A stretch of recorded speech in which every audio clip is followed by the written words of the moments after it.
سورۃ الصاد کی آیت نمبر 49۔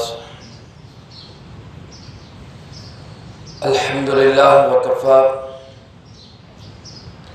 والسلام علی عبادہ الذین اصطفى خصوصا علی سید الرسل وخاتم الانبیاء وعلى آلہ واصحابہ الاتقیاء۔ أما بعد فأعوذ بالله من الشيطان الرجيم بسم الله الرحمن الرحيم۔ هذا ذكر وإن للمتقين لحسن مآب جنات عدن مفتحة لهم الأبواب متكئين فيها يدعون فيها بفاكهة كثيرة وشراب وعندهم قاصرات الطرف أتراب هذا ما توعدون ليوم الحساب إن هذا لرزقنا ما له من نفاد۔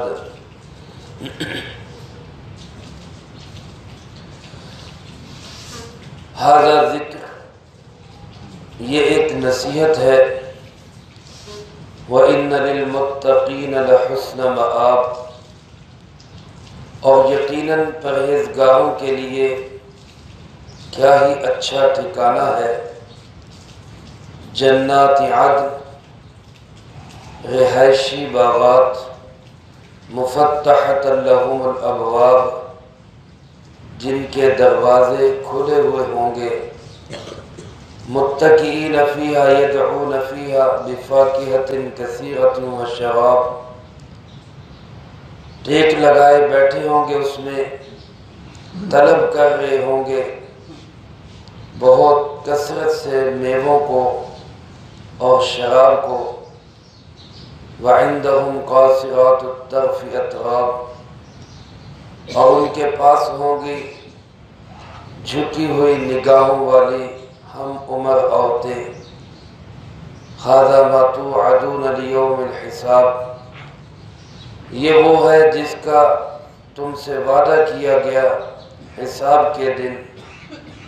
ان ھذا لرزقنا ما له من نفاد، یقیناً یہ ہماری عطا ہے جس میں کمی کا کوئی ڈر نہیں ہے۔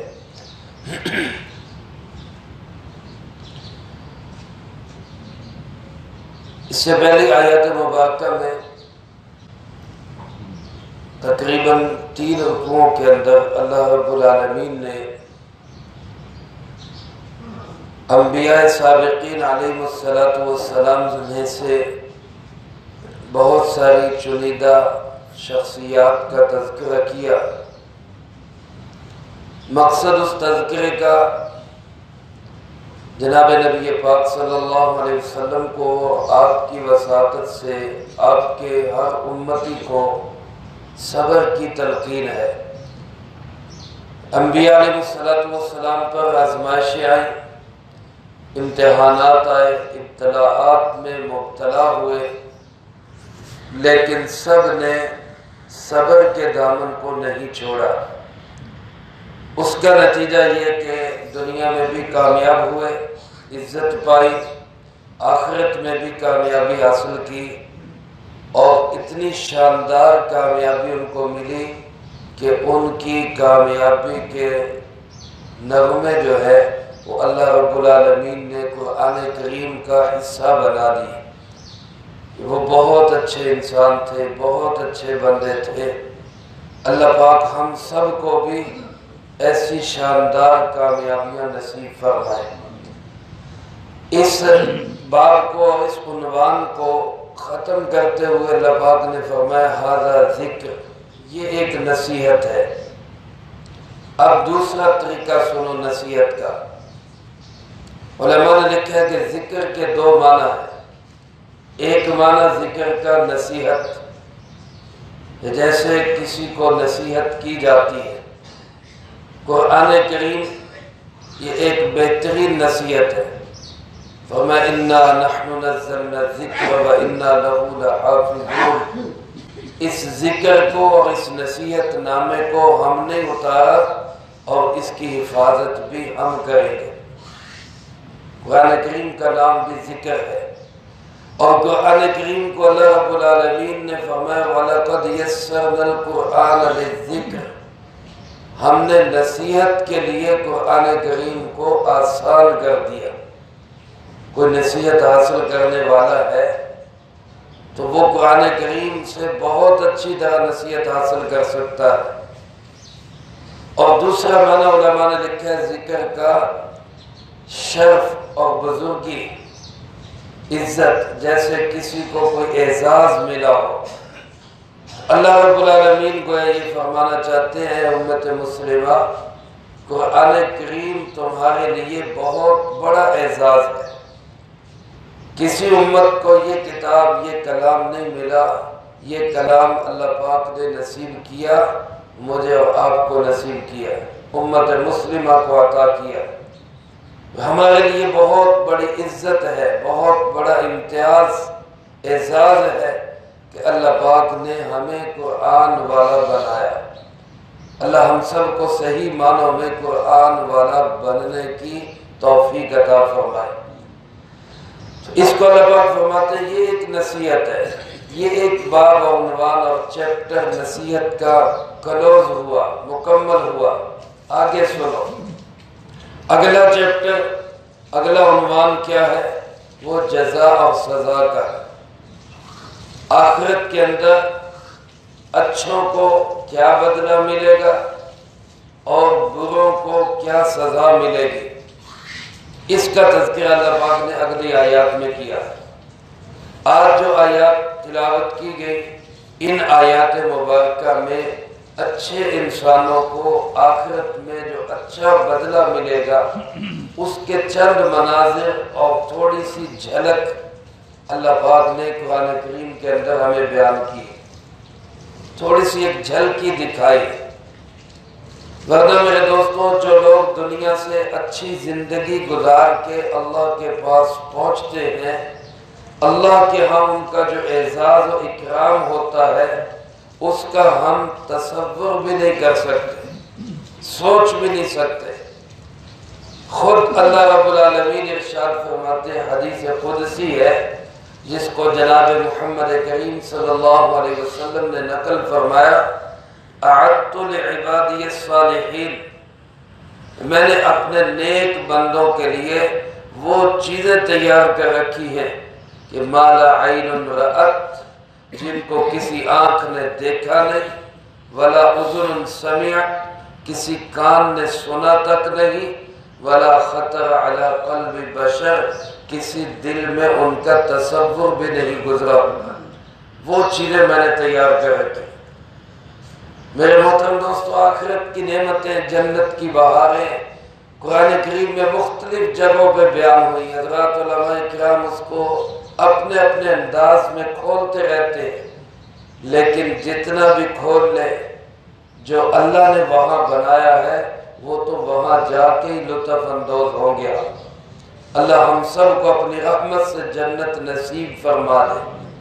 اس کی چند ایک جھلکیاں اللہ پاک فرماتے ہیں، یہ سنو، ان للمتقین لحسن مآب، جو پرہیزگار ہوں گے، متقی، یاد رکھیں میرے محترم دوستوں، قرآن کریم کی اکثر نعمتیں قرآن کریم نے جو بیان کی ہیں، جنت کی بہاریں اور نعمتیں، وہ تقوی کی بنیاد پہ ہیں۔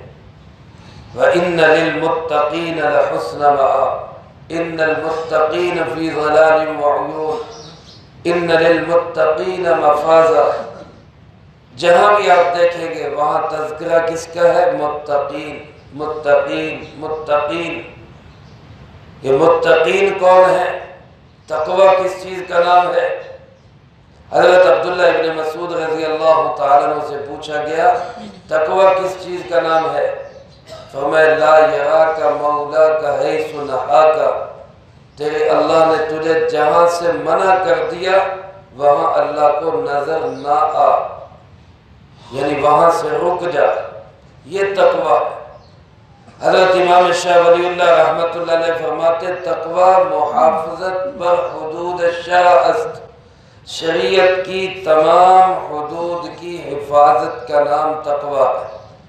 شریعت نے جہاں جہاں پہ حد بندی کھینچ دی، جہاں جہاں لائن لگا دی، یہ دیکھنا ہے، یہ نہیں دیکھنا، یہ سننا ہے، یہ نہیں سننا، یہ بولنا ہے، یہ نہیں بولنا، یہ کمانا ہے، یہ نہیں کمانا، یہاں خرچ کرنا ہے، یہاں نہیں خرچ کرنا، اس طرف کو جانا ہے، اس طرف نہیں جانا، یہ جہاں جہاں شریعت نے حد کھینچ دی، ان تمام حدود کی حفاظت اور ان حدود کے اندر رہنا، اس کا نام تقویٰ ہے۔ ایسے لوگوں کو متقین کہا جاتا ہے، اور جو ان حدود کو کراس کرتے ہیں، ان حدود کو پھلانگتے ہیں، ان کو فاسق کہا جاتا ہے، گناہگار، فاسق، حد سے نکلنے والے۔ تو اس حد بندی کے اندر رہنا، میرے محترم دوستو، ہمارا جسم ہمارا اپنا نہیں ہے، ہماری زندگی ہماری اپنی نہیں ہے، ہمارا جسم بھی اللہ کا دیا ہوا۔ کس کا دیا ہوا؟ سارے بولو، کس کا دیا ہوا؟ اللہ کا بولو، اللہ کا دیا ہوا ہے۔ اور ہماری زندگی بھی کس کی دی ہوئی ہے؟ اللہ کی دی ہوئی۔ اگر اللہ چاہے گا تو ہمارا جسم ہمارا کام کرے گا، اگر اللہ چاہے گا تو ہمارے جسم میں جان اور زندگی رہے گی، اللہ چاہے گا تو یہ جسم ختم ہو جائے گا، یہ جسم بے جان ہو جائے گا۔ تو جب یہ سب دیا ہوا اللہ کا ہے، زندگی بھی اللہ کی دی ہوئی ہے، تو اس کو گزارنا بھی کیسے ہی ہے؟ اللہ کے حکم کے مطابق۔ ہم دنیا میں خود نہیں آئے، ہمیں کون لایا ہے؟ اللہ لایا، اور ہم دنیا سے خود جا بھی نہیں سکتے، ہمیں لے کے بھی کون جائے گا؟ اللہ ہی لے کے جائے گا۔ تو جب لایا بھی اللہ، لے جائے گا بھی اللہ، تو درمیانی حصہ بھی کس کے مطابق گزارے؟ اللہ کے حکم کے مطابق، پھر ہے کامیاب۔ یہ ہے تقویٰ۔ اور جو ایسے متقین ہوں گے، اللہ پاک فرماتے لحسن مآب، ان کے لیے بہت ہی اچھا ٹھکانہ ہوگا، بہت ہی اچھی جائے آرام ہوگی۔ ان کے لیے ٹھکانہ کہتے ہیں مآب، اس جگہ کو جہاں انسان رات کو واپس آ کے آرام کرتا ہے، استراحت کی جگہ۔ اور ہر بندہ چاہتا ہے میرے آرام کی جگہ آرام دہ ہو، اس میں مجھے کوئی تکلیف نہ ہو۔ اللہ فرماتے ہیں بہترین اور اچھی آرام کی جگہ تو متقین کے لیے ہے۔ اور وہ کیسی جگہ ہوگی؟ فرمایا جنات عدن، وہ رہنے کے باغات ہوں گے۔ ایک باغ ہوتا ہے جس سے انسان صرف زمین کاشت کرتا ہے، پھل پھول اگاتا ہے، فصل حاصل کرتا ہے، اس میں رہائش نہیں ہوتی، رہائش کسی اور جگہ، کھیت زمین کسی اور جگہ۔ لیکن ایک زمین ایسی ہوتی ہے کہ وہیں پہ اس کی زمین ہے، اندر ہی اس کی رہائش بنی ہوئی، اس کو کہتے ہیں جنات عدن۔ اللہ پاک فرماتے ہیں یہ ایسے رہنے کے باغات اللہ ان متقین کو نصیب فرمائے۔ اور یہاں پہ صورتحال کیا ہوگی؟ مفتحۃ لہم الابواب، اللہ فرماتے ہیں کہ دروازے کھلوانے کے لیے گھنٹیاں نہیں بجانی پڑیں گے، انتظار نہیں کرنا پڑے گا۔ یہ آپ نے دیکھا ہوگا کئی جگہوں پہ بڑے شاپنگ مالز میں جائے یا کسی ایئرپورٹ وغیرہ پہ جائے تو ایسے دروازے بنے ہوتے ہیں کہ بندہ قریب پہنچتا ہے وہ خود کھل جاتا ہے، آٹومیٹک کھل جاتا ہے۔ یہ دنیا میں جنت کے نمونے اللہ نے ہمیں یہاں دکھائے ہوئے، وہاں انسان جائے گا انتظار نہیں کرنا پڑے گا۔ اللہ فرماتے پہلے سے دروازے کھلے ہوں گے، مفتحۃ لہم الابواب، ان کے دروازے اللہ نے ان کے اعزاز و اکرام میں پہلے سے ہی کھولے ہوئے ہوں گے۔ اور فرمایا وہاں اندر کی صورتحال کیا ہوگی؟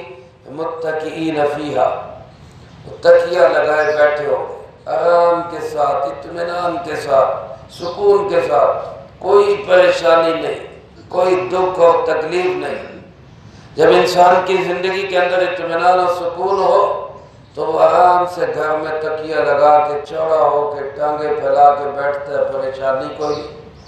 لیکن جب دکھ ہوں، درد ہوں، پریشانیاں ہوں، تکلیفیں ہوں تو پھر تکیہ لگا کے نہیں بیٹھنا پڑتا، پھر بھاگنا دوڑنا پڑتا ہے، پھر محنت کرنی پڑتی۔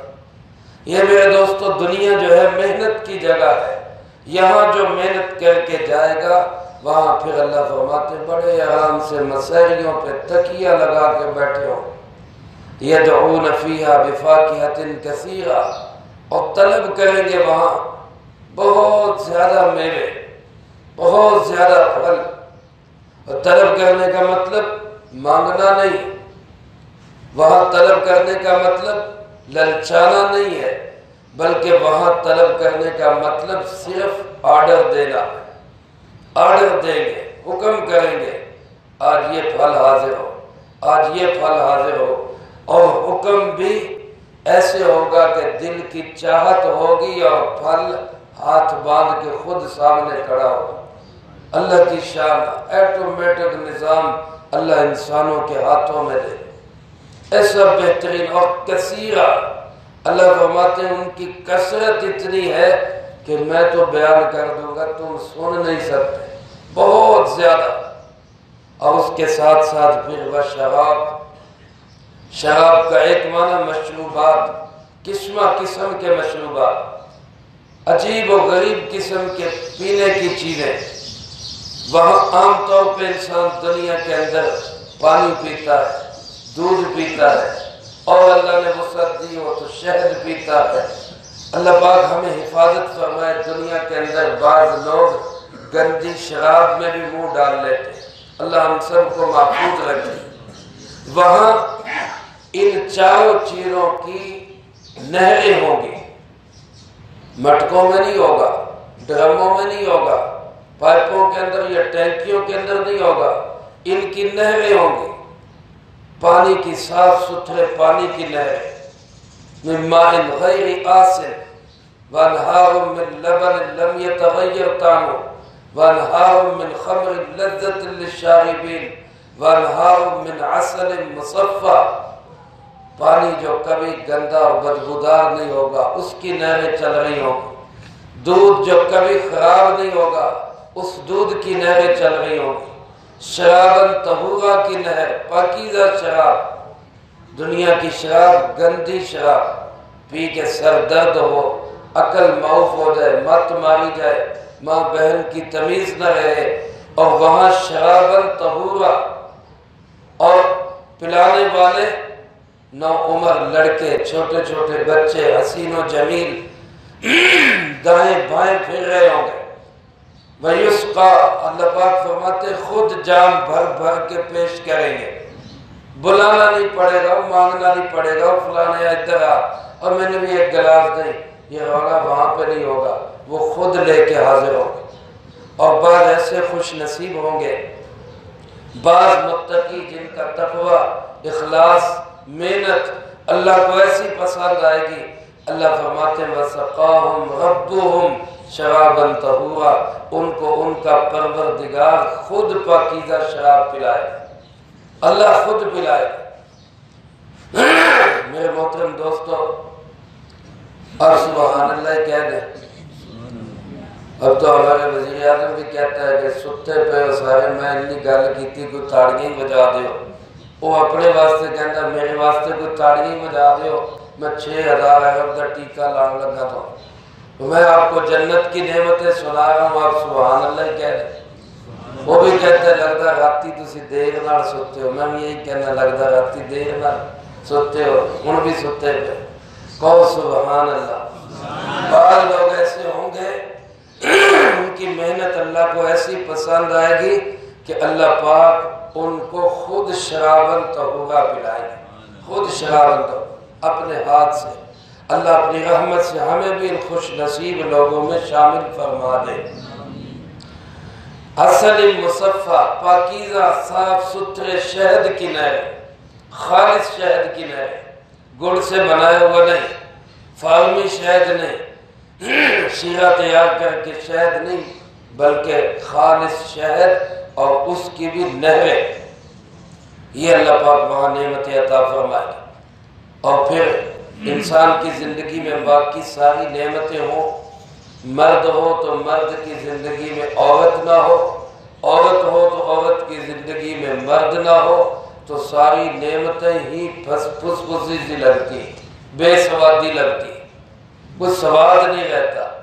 عورت ہے تو پھر سواد آتا ہے ساری نعمتوں۔ اب وہاں اللہ پاک فرماتے ہیں میں تمہیں یہ عورتوں کی نعمت بھی عطا کروں، مردوں کو عورت کی نعمت، عورتوں کو مردوں کی نعمت۔ وَعِندَهُمْ قَاصِرَاتُ الطَّرْفِ، اور وہ عورتیں کیسی ہوں گی؟ اللہ فرماتے ہیں ان کی نظریں جھکی ہوئی ہوں گی، نظریں جھکی ہوئی ہوں گی، یعنی شرم و حیا والی پاکیزہ خواتین، ایسی عفت عصمت والی کہ ان کی نگاہیں ان کے اپنے خامدوں کے خلاف کے علاوہ کسی اور طرف اٹھے گی نہیں۔ اس سے معلوم ہوا، علماء فرماتے ہیں کہ اللہ ان کے خامدوں کو یعنی ہم مردوں کو وہاں اتنا حسن عطا کریں گے کہ ہماری عورتیں ہمارے سوا کسی کو دیکھیں گی نہیں۔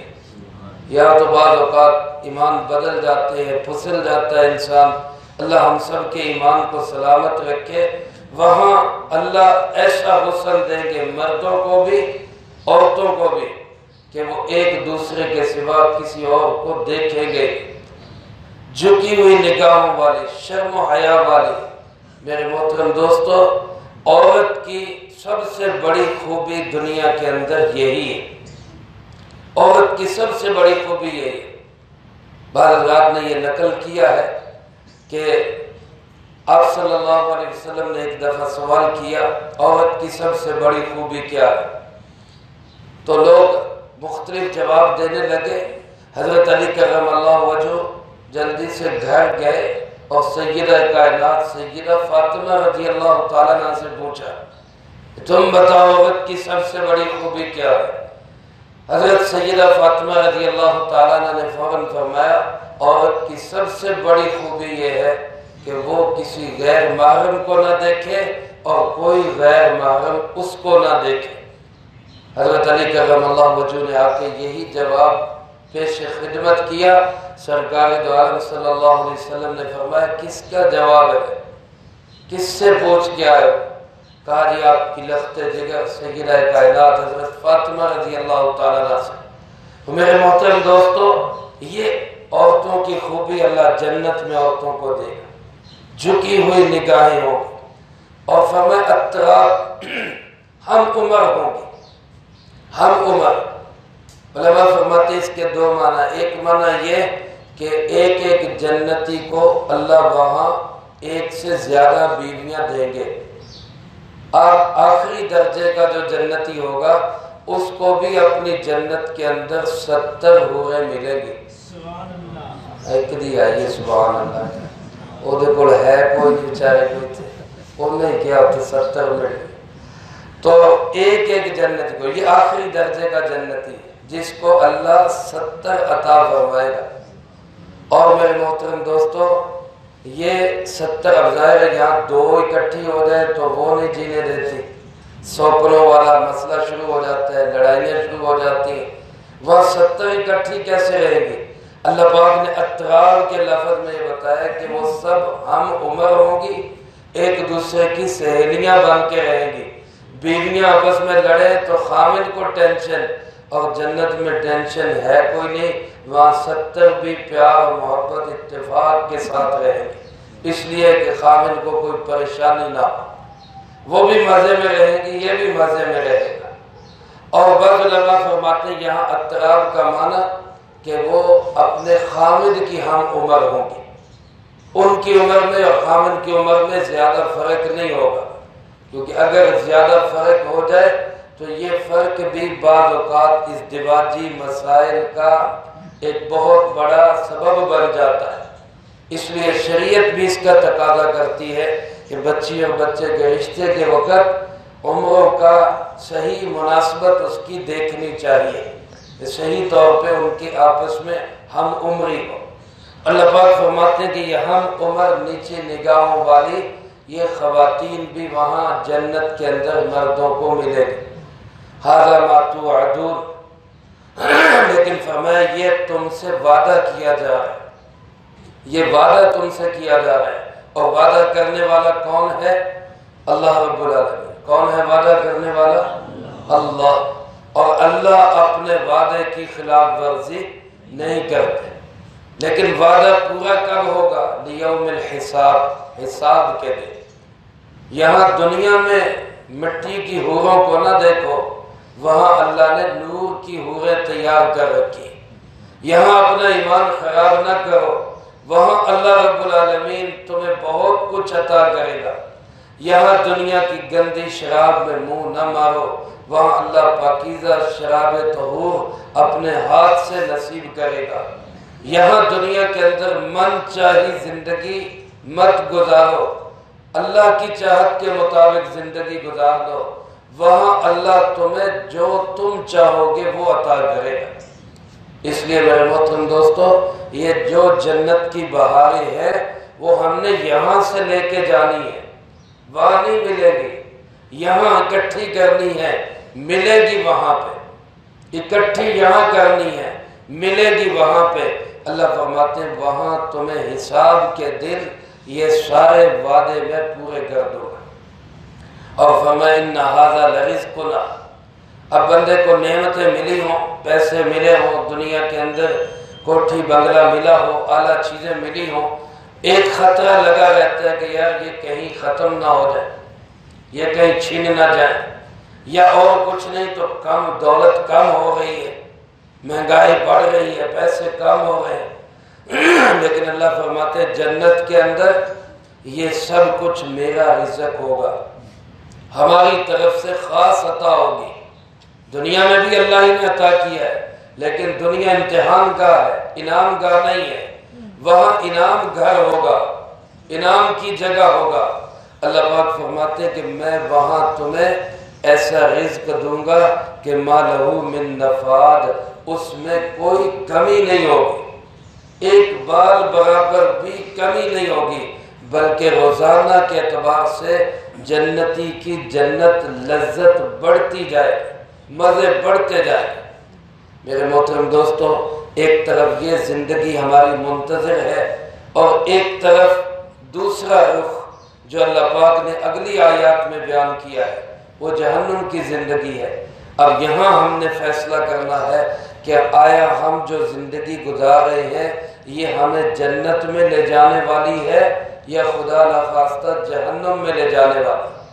تو اگر تو ہماری زندگی غلط ہے تو آج سے ہی اس کو بدلنے کا فیصلہ کریں اور نیت کر لیں کہ انشاءاللہ ہم دنیا سے اچھی زندگی گزار کے جائیں گے۔ سب کہہ دو انشاءاللہ۔ اللہ ہم سب کو عمل کی توفیق نصیب فرمائے، جو کہا سنا اس کو زندگی میں لا کے دوسروں تک پہنچانے کی توفیق عطا فرمائے۔ اللہم لک الحمد کما ینبغی لجلال وجہک وعظیم سلطانک، اللہم لا احصی ثناء علیک انت کما اثنیت علی نفسک، اللہم لک الحمد کما انت اہل، صلی علی محمد کما انت اہل، وافعل بنا ما انت